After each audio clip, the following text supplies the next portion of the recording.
Hello everyone. So in today's video, we are going to discuss about priority in bidding rules. So earlier, you know that you didn't need to mention priority, like give priority to the bidding rules, and Scale Insights will work without them.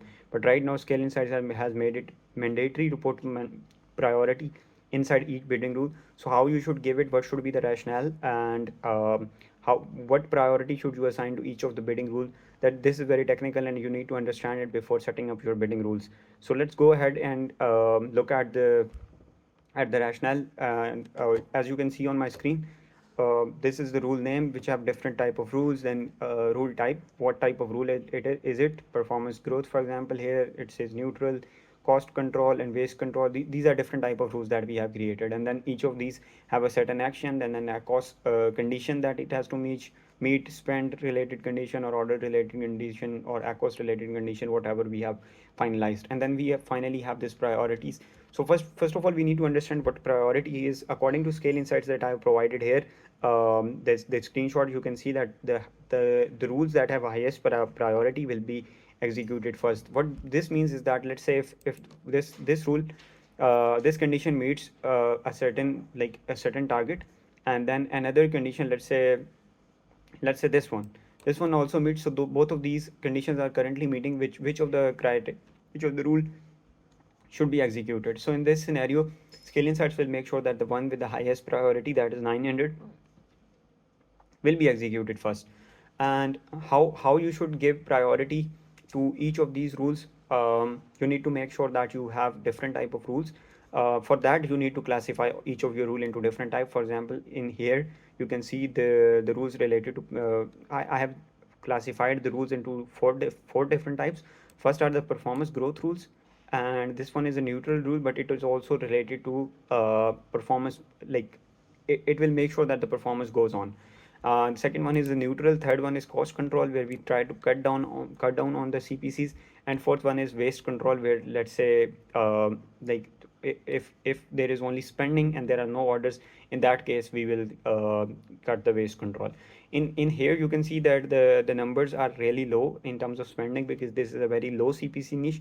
But let's say if you have a high CPC niche, these numbers will drastically increase, and the ACOS targets might also have different type of increases and decreases. Because right now here you can see the decrease in or ACOS, the decrease in percentage of bid is also really low.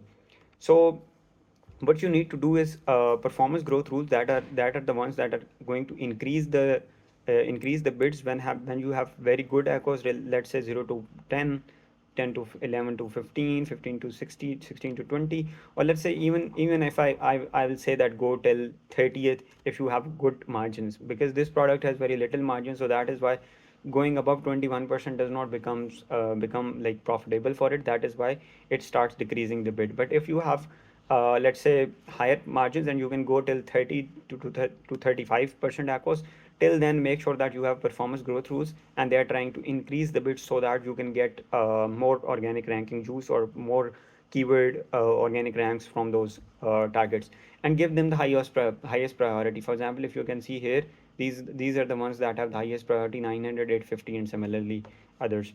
Similarly, after that, you will give the highest priority to waste control rules, which have higher priority. For example, 780, 760, 750, and 700.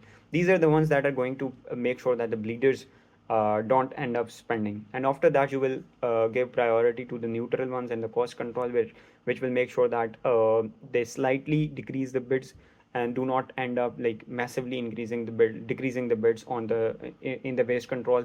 For example, in waste control, you were drastically decreasing the bids, but in cost control, you were just slightly increasing the bids, so that according to your ACOS, the campaigns can be optimized. So this is how you need to make sure that the priorities are assigned. For example, you see here the highest ones were performance growth, the second ones are waste control, and the third lowest are the cost control. Also make sure that the ones with the higher ACOS are given higher priority, and the ones with lower ACOS are given lower priority, so that the higher ACOS ones get tested, and then the other ones can be tested.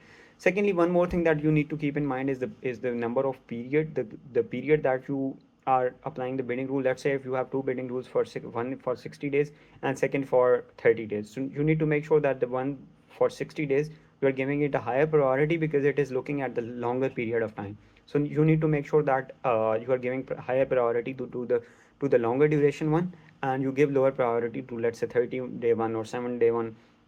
So it will come inversely proportional to how the higher priority will be for higher number of days, and lower priority will be for, let's say, 7 days or 3 days. So these type of bidding rules will have lower priority. These are some of the rules that you need to keep in mind while giving the priority. If you have any questions related to how to set up priorities on Scale Insights, to ask in the comment section. If you don't know how to set up bidding rules, you can see in the video that I'm attaching here, and see you in the next one. Thank you.